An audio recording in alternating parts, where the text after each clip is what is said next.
Jessica Paré.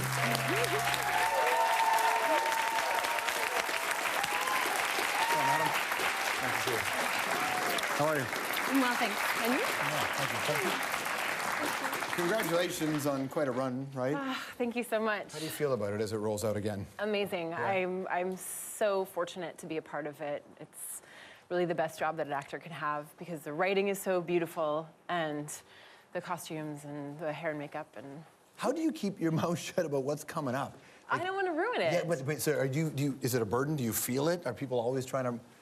Well, of course. I mean, I read the scripts before people know what's going to happen. Do they give you all the scripts? No, I read them I read them a day before we start shooting the episode. So I don't have that much lead time. But of course, when you read it, I'm a fan of the show, and I want to tell everybody, like, you'll never believe what's going to happen. But I also don't want to ruin it, and that makes it really easy to not keep it quiet. talk about.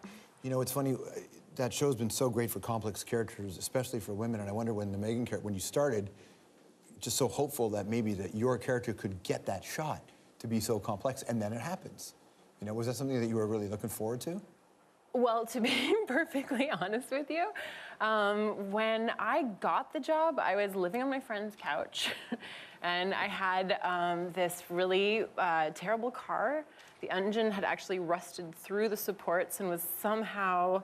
Did you drive it from Montreal to LA? No, it was just an old car, and I don't know anything about cars. But so I had to put like a quart of oil in it anytime I went to work or back from work.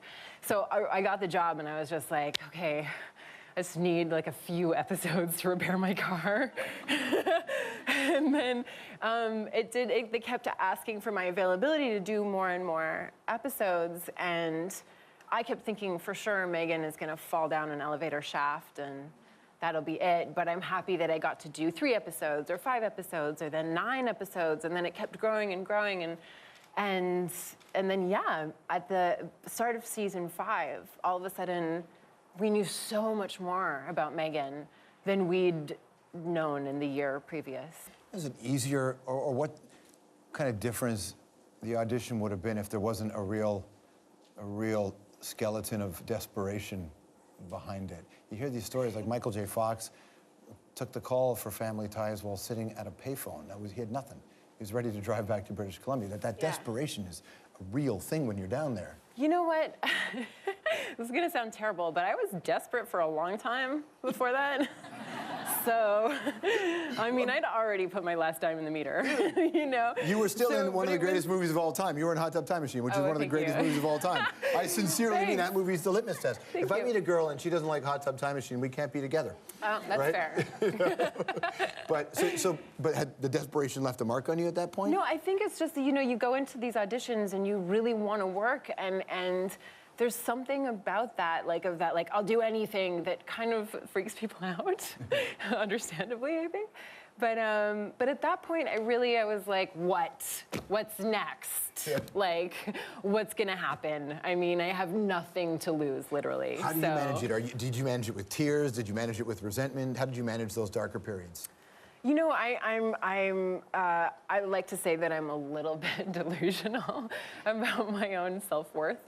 I think I have self-esteem, and I've had a great career, and I'm really proud of it. You've worked with Archons, you've worked with the Tierneys, like you've worked with incredible people and played an important role in those things. Yes, and I'm really proud of the work that I've done. So at some point I thought, if this is what it is, if this is all that it's going to be, then good for me. I did it. Like I went to Cannes.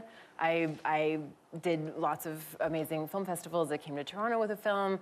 You know, so I've done a lot of work that I'm really proud of. So I thought, hey, if I have to go home and like become, I don't know, something, that's a problem. I never got into that because I don't have any other education or skills.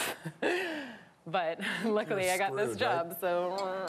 You know, what I like about Mad Men is not just what's happening with the characters, but you can kind of document the decade. You can see what's happening. And now as we get to it could be the end of the 60s, beginning of the 70s, however it's played out, that's a huge moment in American history. The Altamont Speedway killings, the Rolling Stone concert, the Manson murders, and not just the decade ends, but people feel that intellectually America changed at the end of the 60s. You get to explore some of that? Yeah, absolutely. I mean, I think it's like, it's sort of the end of an innocence that America had, and a sort of a feeling of naivete that they had about themselves. We had, I mean, you know, that North America had about ourselves. And I think in the end of the 60s, in the last season that we did on Mad Men, you kind of feel this unrest burbling up and becoming a little bit more present, and it's now invading these characters' lives in a way that it hadn't necessarily been before. Like, it was all, the violence and the despair was all pretty far from these people's lives, and now it's coming closer and closer, so. Stick around, more with Jessica Paré right after this.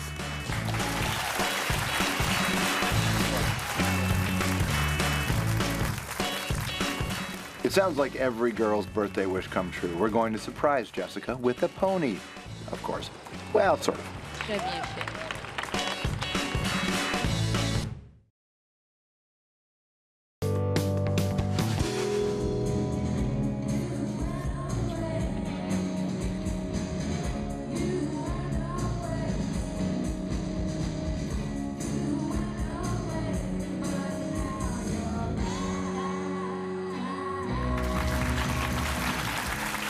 That's with Jessica Paré. That's,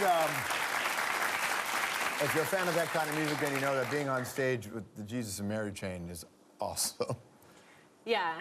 What's that experience like for you? It was incredible because I've been a fan of theirs forever, and I got the chance. William Reed, who's the guitarist, one of the brothers, is a fan of the show, and so I was invited to sing with them on a couple of their tour dates.